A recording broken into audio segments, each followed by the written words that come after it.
Welcome to the Come.Union podcast. We are your hosts. I'm Erin. And I'm Ramonita. Come.Union is all about relationships over religion. Relationship with Christ, with ourselves, and with one another. And in a culture that seems so divisive, we're cultivating a community of truth seekers from all walks of life. So whether you have faith, no faith, or have walked away from the church, you are welcome here.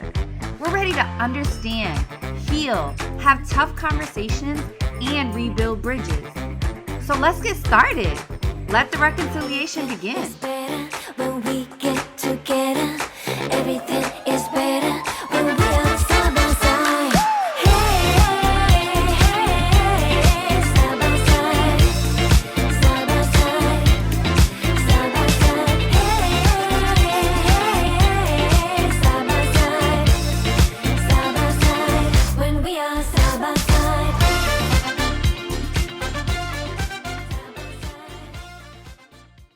Hey. Hey, T. How are you? I'm well.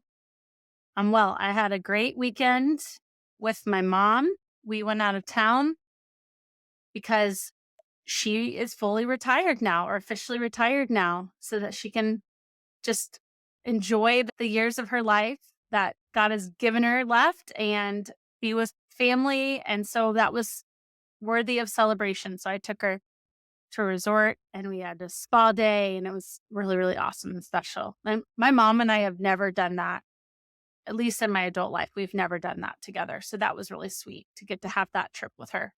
That's awesome. Yeah. That sounds so great. Mine was probably the opposite end of life. So less about retirement and more about chasing toddlers and toddler birthday parties and Fun. pool parties, but super fun because it's amazing sometimes to just watch your kids in their element around people their age and just to see how they blossom and flourish in social settings and things. So it's really cool and really fun. That's awesome. Yeah. I'm in it with you. I get how exhausting it can be. And that's why, even as we were praying before this episode, I said, God, even though we limped here, we're limping along. Thanks for getting us here. And that's what kind of parenthood is right now, is you may feel like we're limping, but we made it thus far. And I guess that's something to celebrate. So at least we made it to today. Take two for us too, because we tried to record and I just was no bueno. And I think this is part of taking the mask off. When we tried to record this episode initially last week, I was completely exhausted to the point of burnout. Here's an example. I do not like coffee. I cannot stand the taste of coffee. I've not acquired it. I don't even like the smell of coffee. And I know people do. I am not her. I do not like coffee. I went to Starbucks and I asked them for a strong coffee that they could make sweet. And they gave me a nitro cold brew with some sweet cream or something. It was disgusting. I probably only took 2 sips of it, but that's how exhausted I was. And I was willing to even take a sip of coffee. And so it's a phase of life. And while it is exhausting, it is absolutely rewarding and gratifying. I am just trying to make sure that my exhaustion doesn't prevent me from being present. Yeah. And so trying to catch those breaks in those moments when we can. My first off moment for today. I love it. And I'm so glad you said something about it, because I wanted people to know we really are trying to be 100% authentic with you. And I remember when we were talking on Friday, if there was any temptation for you to feel like you had it all together, or to come on the episode and record it as if everything was fine, that was inauthentic, and that wasn't the case of how you were feeling in that moment. And I think it was important for us to acknowledge that, and that if we had recorded, for you to be able to say that. So way to go, girl, that you're still being able to say, yeah, I was not doing well and that was really hard and we just didn't have it in us and we don't have the energy to record it. But we do today. And I think this is perfect because in that moment, I did not have it. And I was trying to muscle my way through and exert my willpower. And Mm, an incredible segue into this conversation, as we're going to yeah. talk about friendship, is the incredible amount of grace and friendship you showed me in that moment because you looked me in the eyes and was, I'm calling it, we're not recording this. And I Mhm. just remember you saying that. And I started to cry. Tears started to Mhm. stream down my face. I wasn't willing to say, I'm going to call it. I was going to muscle up as much as I could because I didn't want to let you down. Yeah. And you actually didn't let me down by saying, hey, you're not ready right now. And that is okay. And that's the beautiful part of friendship. I can come to Mm. you and show you, and you can see me fully and fully.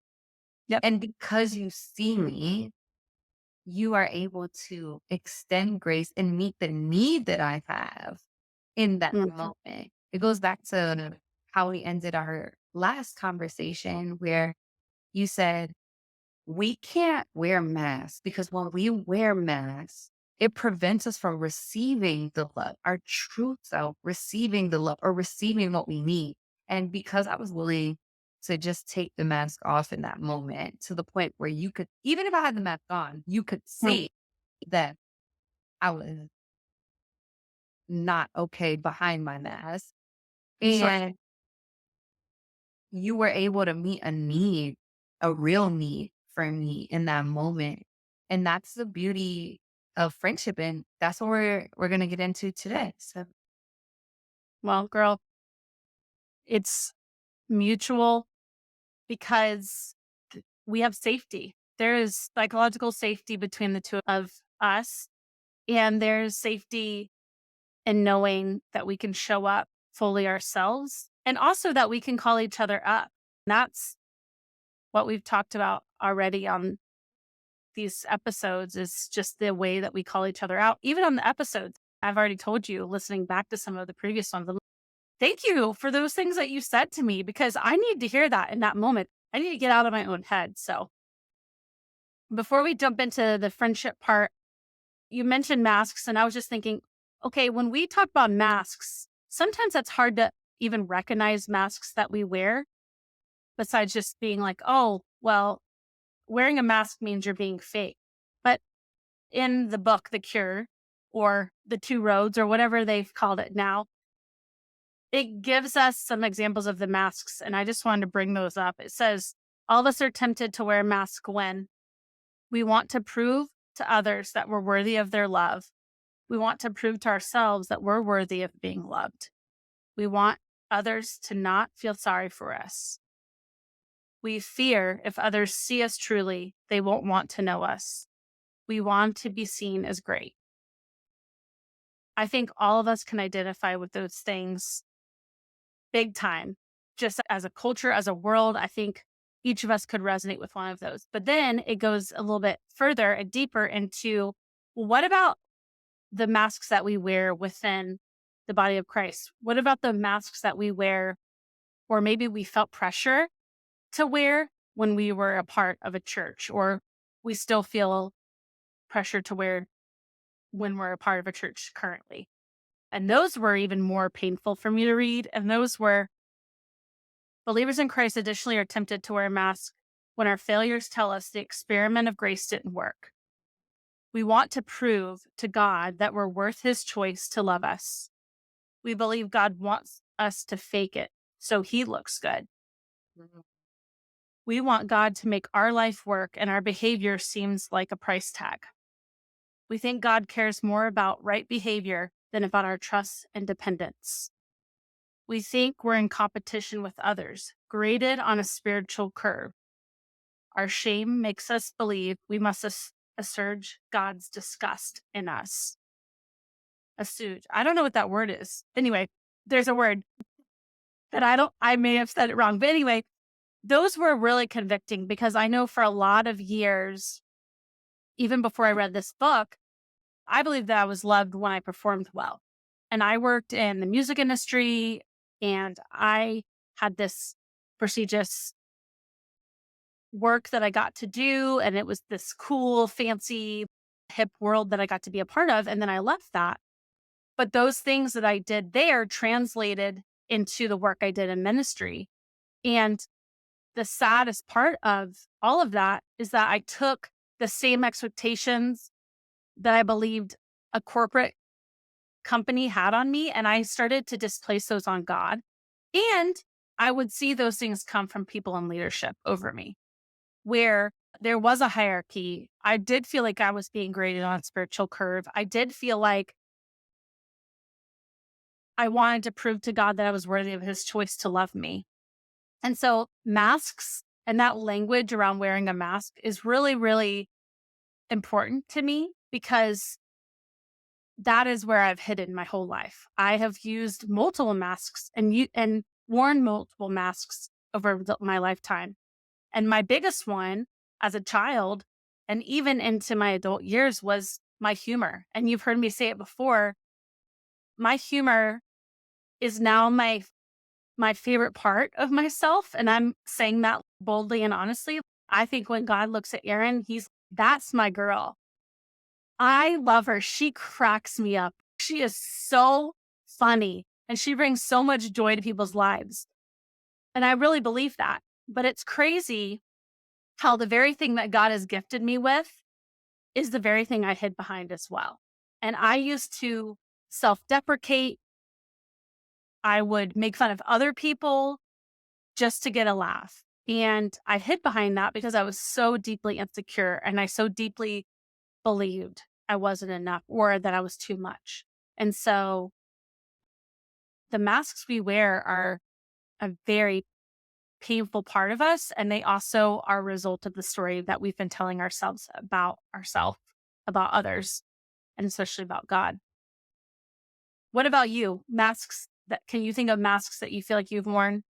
I think there's two for me that really, really stood out. And it was proving to others that we're worthy of their love Man. and not wanting people to feel sorry for us.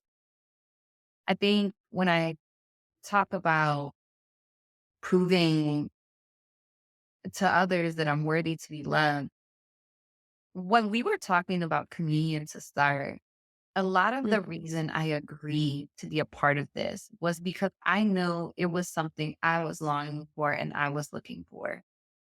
I grew up with a complicated past, searching for my place in this world, my place of belonging, Mhm. abandoned by a dad. So my daddy issues play a huge role in this. I also am mixed. So we've talked about this, but come from mixed race, oftentimes racially ambiguous, not feeling like there's really a place where I belong. I grew up in the hood. I went to private school because I was smart. So I was trying to prove myself back home in the hood and also trying to hustle and perform and work my way to prove I belong and battle imposter syndrome in my private school. Then I go to college as the broke kid sitting next to CEOs' children, not knowing should I be there. Then I end up in corporate America, which you want to talk about imposter syndrome. There are so many times where you question, am I smart enough to be in this room? And so for me, a lot of what I was seeking my whole life and why this is so important to me, the fact that we're creating a community is because I was seeking belonging.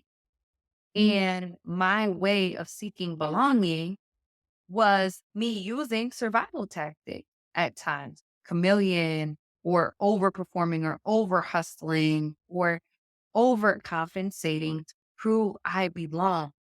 I want to do anything possible to make sure you do not reject. You do not realize that I don't actually belong here. So what do I have to do to belong here? So I think that was one that has played an incredible part in my story.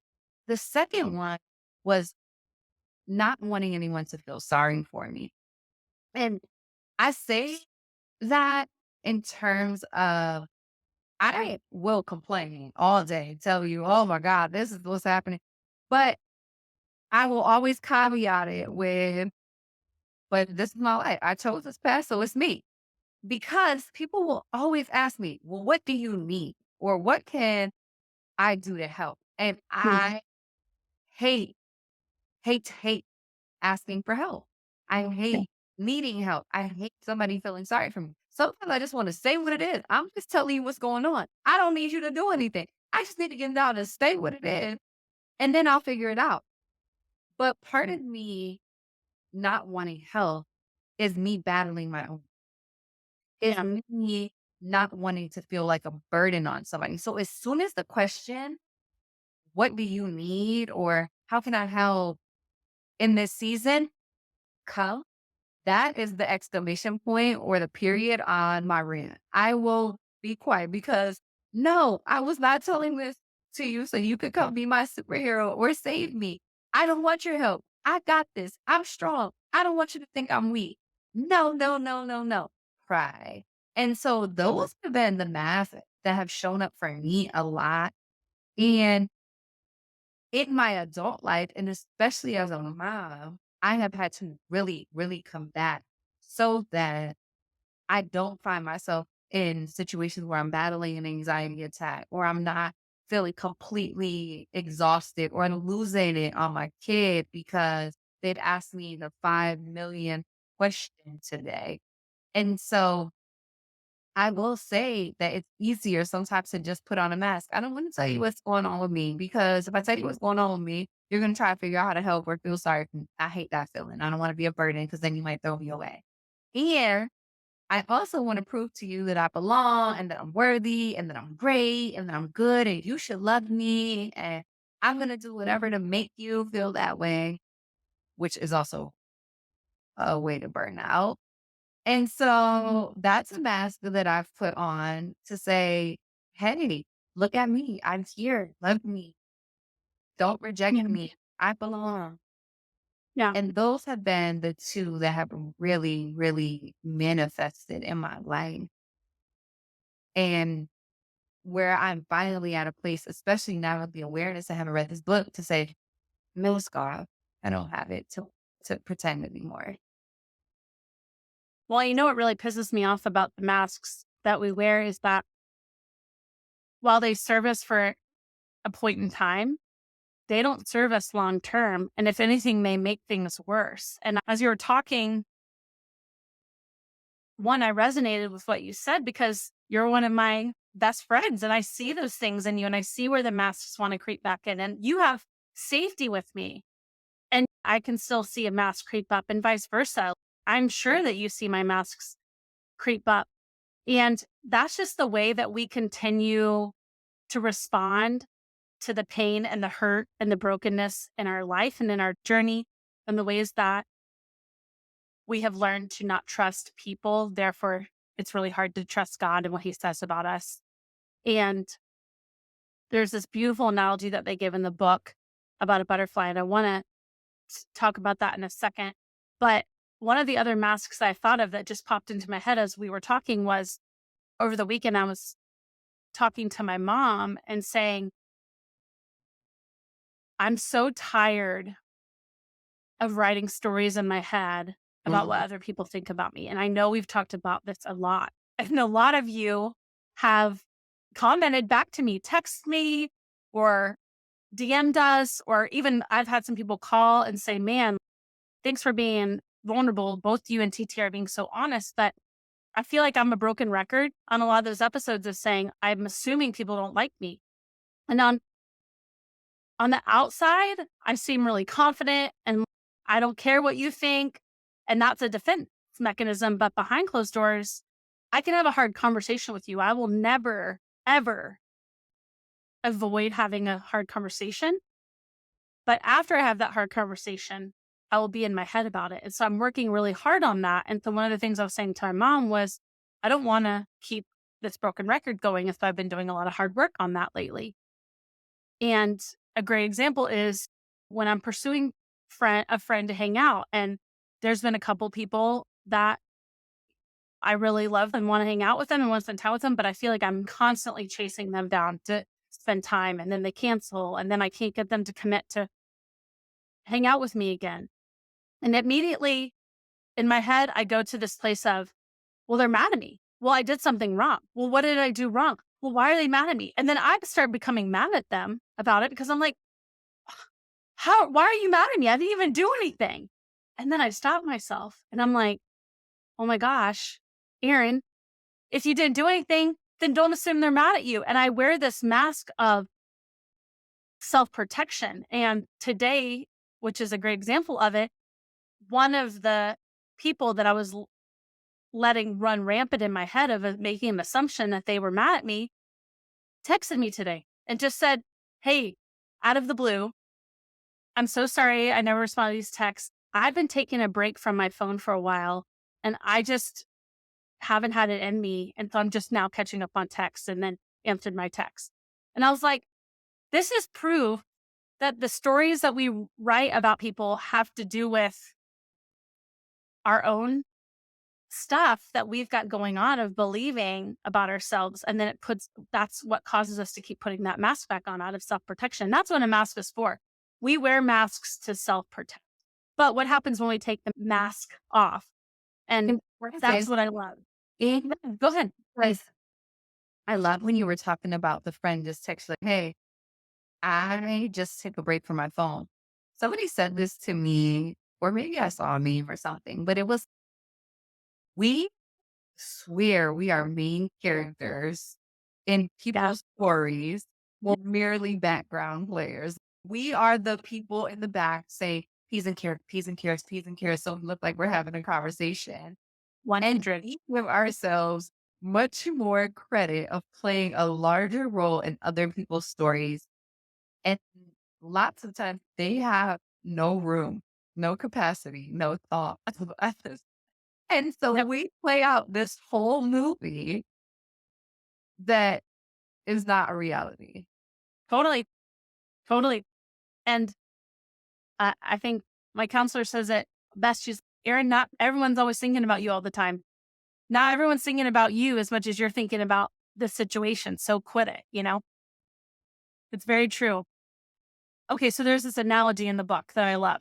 And it talks about when we take the mask off and let's say we're wearing a mask because of insecurity, which is a lot of times what it is, or we have something that we're trying to hide. And it also prevents us from seeing who we truly are. That's the other part of the mask, right? Is only our mask receives love when other people try to love us, but also when we believe we really are the person on the mask instead of the person behind the mask, we also are not able to extend love to ourselves. And yet, who we were created to be never changes. That DNA has always been there and will always be there. It's just us waking up to it. And this is really cool. It said if we brought a caterpillar to a biologist and asked him to analyze it and describe its DNA, he would tell us, I know this looks like a caterpillar to you, but scientifically, according to every test, including DNA, this is fully and completely a butterfly. Wow. God has wired into a creature looking nothing like a butterfly, a perfectly complete butterfly identity. And because the caterpillar is a butterfly in essence, it will one day display the behavior and attributes of a butterfly. The caterpillar matures into what is already true about it. In the meantime, berating the caterpillar for not being more like a butterfly, oh, I'm getting goosebumps right now, is not only futile, it will probably hurt its tiny ears.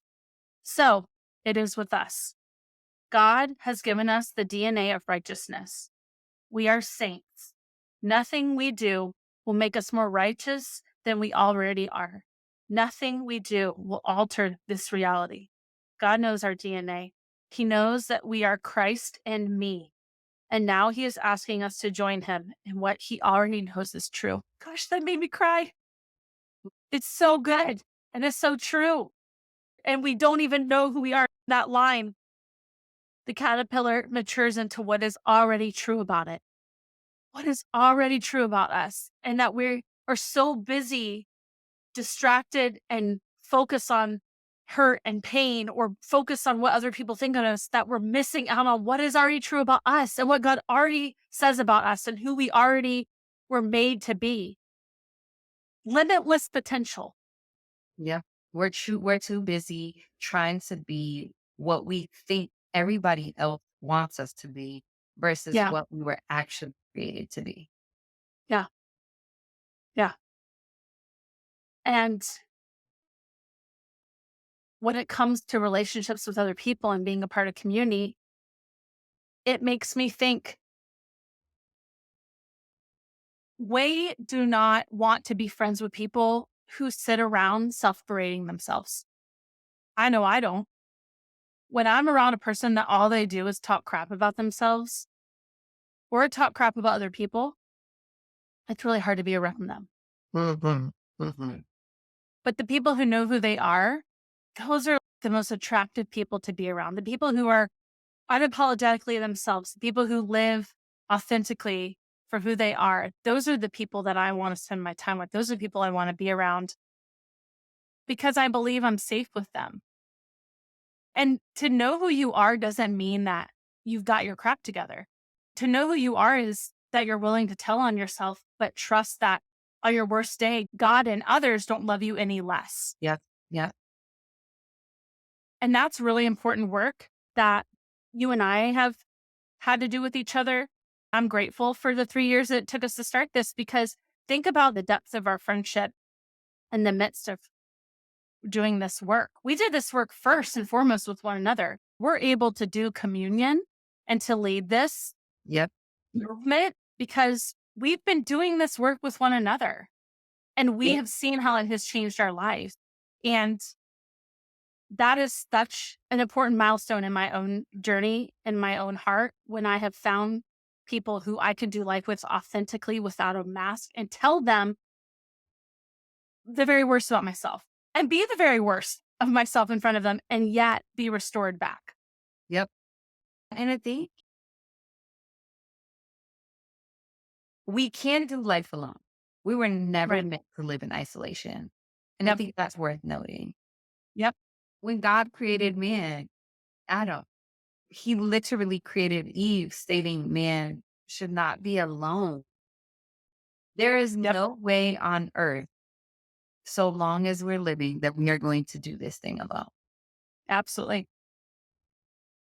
My pastor a couple weeks ago said this quote, and he said, we can talk to ourselves more than anybody else. So Mhm. going back to what you said about us loving ourselves or how we feel about ourselves first and foremost, it's Mhm. because we're that voice in our head that's talking to us all day. That is what's conjuring up our vision of ourselves, whether it be our love for ourselves or whether it be our disgust at times with ourselves, whether it be the way we hug us when we need a hug or beat us up when we are already feeling down. That is a majority of the way we spend our lives is in our head, rehearsing those lines to ourselves. And then to your point, we project that on people or Mhm. try to almost like bamboozle people to believe or prove to ourselves, if you will, that that's not who we actually are, which comes into the performance and the working. And then we lose ourselves somewhere along the way. We can't Yeah. separate fact from fiction. We can't separate reality from or truth from lie. We cannot figure out who we actually are at our core, at the essence of who we are, if you remove it all. Yeah. And because we will always do life with people, we won't get moments where we can just figure it out in isolation. We have to figure it out through relationship. We have to figure it Absolutely. out through our friendships, through our marriages, through our parenting, through being parented. That is absolutely necessary and will always be a requirement for us. And so, knowing that, I think there are a couple of things that are super true. we have to be mindful of who we're doing life with. The pastor this weekend preached from Jonah, and he was like, "You thought this was a story about a whale." And as you go into Jonah 1, he talks about when the storm hit the boat. Hmm. And he said, the only reason that storm hit the boat was because Jonah got on that boat. And his question was, who is on your boat? Because sometimes that's the reason why you have storms in your life. It's who you're inviting into your circle. Not everybody is meant to do this walk with us. Not everyone is meant to speak life into us. Not everyone is meant to speak to us about who we are. I do believe God does love us so much that he does provide us with people that are there to remind us of who we are, even when we forget, that are there to extend grace to us, extend compassion to us, even when we don't have the ability to extend it to ourselves. So I'm not saying that no one should have that authority in our lives because I do believe that God uses people, but I do think we need to be mindful. I got caught up in allowing performance reviews from corporate America that aims to turn us into robots and make everyone the same, Yeah. dictate who I was, or get in my head to make me think I was not something or I needed to be more of something else. Yeah. And so we have to be mindful of the voices we allow in our lives that affirm us or tell us who we are and Yeah. identify whether it's real or not. Oh, that's good, T. That's really good. That'll preach. It's because I think about the amount of people that I have allowed into my life who, once I walked away from that relationship or that friendship, things with what I believed about myself started to shift and started to change. And we've Okay. talked about this before of I don't want to ever give up on someone. I want to stick with people. Fri Friendships, I see lots of memes or different counselors on Instagram say sometimes friendships are for seasons. And I want to royally deny that and just say, no, if you're my friend, I will be faithful to you till the end. I don't ever want to give up on someone. I want to be with them forever. But to the detriment sometimes of being hurt, deeply hurt by those people, where there's not a ton of love that's coming in and out. And I spend more time being frustrated. And the more I don't feel like I'm in that place now, thankfully, but in my younger years, I would hold on for dear life with a lot of people who I didn't necessarily need to stay friends with. And honestly, the difference is they're not missing me and My I'm my not missing them. my best friend of 15, 16 years now always says this to me. She said, "I don't lose friendships because you don't lose things that belong to you." She was like, Oh, "They were never mine to begin with, and if I can lose it that easily, then it was never mine. They were that's never good. for me if they could That's walk good. away." And so that's real. That's good. Well, I love what it says in the book about friendships because this, to me, are the friendships that I will fight for life. And the friendships that I can't fight for life are the ones that where this didn't exist. It says the friendships that we know are allowed to dwell in the room of grace. So these are people who allow us to be who we are with them and don't just allow us, but push us to the butterfly, so to speak, that we just talked about. They push us towards reminding ourselves that that's really who we are and that's who we've always been. And it says we gave unspoken permission for the other to tell us the hard truth, even badly expressed, because we are convinced that the other person has our back. That One of my other best friends, now I have two best friends in life, and my other one, we have this relationship where we say the hard things. Sometimes it's just like, girl, I just gotta give it to you straight. I always ask her, do you want it with salt or sugar? Because I used to just always give it with salt. And he called us to be the salt on the earth. I was like, that's not. But she was like, something like, with sugar. But we say the real things to each Yep. other. And Yep. sometimes that hurts. And I want to call this out really quick because Yeah. I get that people get hurt.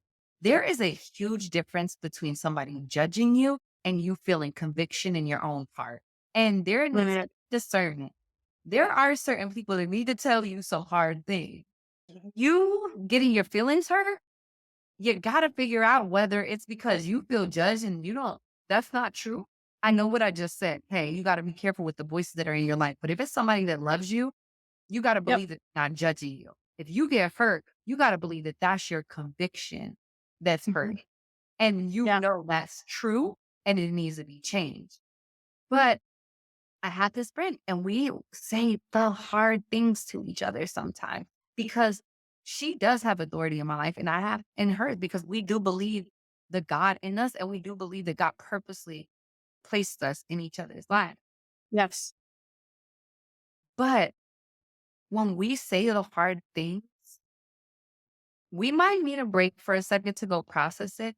It will not break our friendship Oh, totally. because we know that those hard things are only meant from a place of love Mhm. and meant to see us grow and evolve or not self harm. Yep. And that's Yep. important. But there's a passage in this book that I have to read because it is so important to me in Yeah. terms of Do it. relationship. It really was something like I wrote wow in the margins, started, circled it because this right here is what I think a lot of people suffer from. Mhm. It's that Yeah. the entirety of your life in Christ is about learning to receive love. It's on page Mhm. 6. It says, the spiritually immature are not loved well, but it is not because they fail. They are not loved well because they fail to trust the love of another. Because they trust Mhm. no one, their needs aren't met. Because their needs aren't met, they live out of selfishness. Not only do they not receive love, they don't give it either. In God's eyes, receiving love always comes before giving love. Please read that last sentence again. It says, in God's eyes, receiving love always comes before giving love. We have heard too many messages on learning to love more or learning to love better. In truth, we love only when we first learn how to receive the love of God and others. We love because He first loved us. And then it goes on and it says, real love, however, is always the process of meeting needs. We don't know how to receive love. But the reason we often don't know how to receive love is because we walk around not loving ourselves, Right. not believing Yeah. we're worthy of love, not believing we're Right. deserving of it, which is why we put on that mask to say, I don't believe I'm worthy of it. I don't believe I'm enough. Let me put on this mask to prove to you I am. But Yep. because the mask is blocking our true self from receiving that love, we still don't feel the love. It's what my Yeah. guy Drake called fake love. All of this fake love that we're Yeah. getting, it's leaving this void because Yes. we know that people are not loving the true version of ourselves because we refuse to let our true versions be seen. Yep. And therefore, we feel empty. Yep. We have unmet needs. We Yep. cannot receive the love because we don't believe it to be true. Yeah. And I do believe when we go back to one of our anchor scriptures, the greatest commandments of all, love your God with all your Yep. heart. But the second one, Yep. love your neighbor as yourself. It Yeah. says right here, receiving love always comes before giving love. We have Very to true. love us and believe that we are worthy of God's love so that we can overflow with love, allowing people in and then loving on people and giving them the gift to know that they're worthy of love, that Yeah. they're worthy of God's love and that we're here even in their mess to love them as well. And so that Mhm. just really was a passage that checked me hard. Like, girl, you don't want help. Girl, you don't want people to see you with your mask on. Let me tell you. Let me tell you about Yeah. Yeah, that's good. Well, and the Bible also says to bear with one another's burdens because it's fulfilling the law of Christ. It's what Galatians 6 says. And I know that I can't bear anyone else's burdens in my life if I'm not able to even deal with the burdens that I'm carrying in my own life and allow others to carry my burdens. I think I can be good at carrying other people's burdens. And maybe I'm speaking right at you. You're really dang good at carrying other people's burdens. But how often is it hard to let other people carry yours, to walk alongside you in those painful parts? And what that exposes is the mask that we still maybe are wearing that we're unaware of. And they're sneaky. Those freaking masks are sneaky. And yet, when we find relationships, we believe God is a communal God. God is a God who created us to be in communion with one another, to not do life alone for a purpose and for a reason. Jesus could have walked the earth by himself and accomplished everything that he did by himself, but he didn't. He chose 12. That's good. That's He good. chose 12 to walk with. He chose 12 to model how to love with. He chose 12 to show the authentic raw parts of him too. So if Jesus needs to walk alongside people, he didn't even need to, but if Jesus chose to walk alongside 12 others, what makes me think on my worst day that I need to go inward and to shut everybody out? But that's what we do. We shut people out of our life. We think, I got this. I could do life on my own. I don't need nobody else. When the reality is that's never how we were created to be. And when we have relationships where there is psychological safety, where there is grace that's extended, we're able to dwell in the room of grace. And I know we talked a lot about the room of grace in the last episode, but this was a beautiful culmination of the room of grace when we're in relationship with other people. And it says, we who dwell in the room of grace have come to believe that we are who God says we are. We're not trying to change into someone else. We're not trying to eventually arrive at some higher level. God has formed us exactly the way he wanted, and we've come to believe it. We mature into who we already are, much like a caterpillar matures into a butterfly. We are convinced he wanted us to be here at this exact time, at this exact place, with exactly these personality traits and bents. That's not to say this is a passive relationship. There's incredible effort in such a journey, but it starts with us knowing that we're loved, complete, and righteous. And Jesus taught us that our efforts will focus not on sinning less, but on loving others. We can strive to sin less all we want, but not love more. But when we start to love more, we cannot help but to sin less. And this effort allows us to extend the love to others that are wounded, angry, and unlovely. I love it. And I think for me, that has been the absolute truth is that when I have allowed myself to be loved by others, and I have allowed myself to dwell in who I know God says I am. A couple episodes ago, we talked about I have a picture in my kitchen that stands right next to the door that exits my house. And it is a picture of me at a time in my life where I believed and I knew who I was. And I was living into that freedom. And it's not to say that I have to return back to that place, but it's a reminder to me that she is in there. And I could sit and tell you, this is who I am. But do I feel like her every day? No. And that is why I need community. That is why I need people to remind me who I am on my worst day. That is why I need people to call me out or to gently, whether it's with salt or with sugar, remind me, Erin, you're believing a lie right now and cut it out. Mhm. And I feel like we get to do that for one another, but I want this community to be able to start to do that for one another too. I want this to become a place where things are so safe that the worst of you could be known and yet you still believe that you're fully loved because that is actually the gospel of Jesus. Listen, nothing will make a person love more than receiving a love they don't feel they deserve. Yeah. When I feel like somebody is loving me at my ugliest, at my worst, when I feel least deserving of it, Yep. that is when I want to give love the most. Yeah. If somebody can do it for me, I wouldn't give that gift. The most incredible part about this love story that we call the Bible, that the life of Jesus, is that he came when we were undeserving and did the ultimate act of love so that we operate in this world out of love. Hmm. Yeah. Period. And he did that act of love, not out of disappointment, not out of annoyance, not out of a place of, gosh, I gotta go save their, you know what? I cuss on this podcast, so I'm trying to be better about it. I know.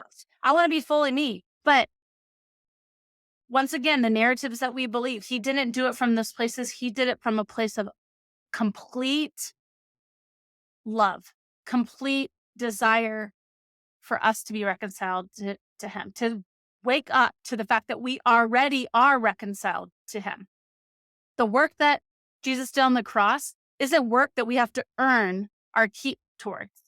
And yet that's what we've believed for a long time. And our masks still communicate that that's still what we believe. But we have already been reconciled. That's why that's a part of our DNA of communion.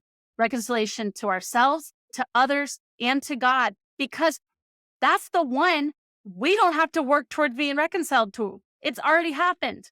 The reconciliation has already happened. But it is doing the work of us recognizing it. Right? Exactly. All we have to do is believe. Yeah. Yeah. That's so good. You are reconciled. You are loved. You belong here. Yes. Fully seen, fully known, masked Mhm. on Yes. at our table in this room of grace. We hope you accept this invitation. Absolutely. Come to life with us.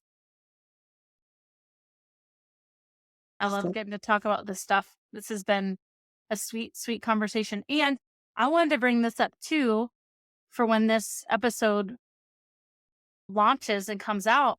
If this book is something, which this is what the book looks like, if this book is something that you guys want us to keep talking about, we will be happy to break more of this down because we have literally skimmed the circus. Sometimes it feels like a circus. The surface of what this book really talks about. And once again, we are not worshiping a book.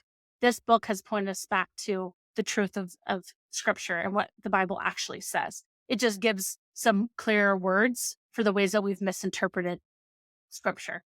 So I just want to throw that out there. But thanks, T, as always, for this conversation. It has been so sweet. And I love you. I'm so grateful to get to be in this with you. Girl, right back at you. Love you so, so much. Love all of you who are listening. We're so thankful. Please keep with us on this journey. Join us. Yes. Give us your thoughts. Let us know where your heads and your hearts are because we can't do it alone. Let the reconciliation begin. Thanks so much for listening today. Want to stay up to date with our episodes? Then subscribe to our podcast and newsletter on our website, Come.Union.com. Follow us on Instagram at Come.Union. Rather watch our podcast? Then subscribe to our YouTube channel at Come_Union. We are so glad you're a part of this community.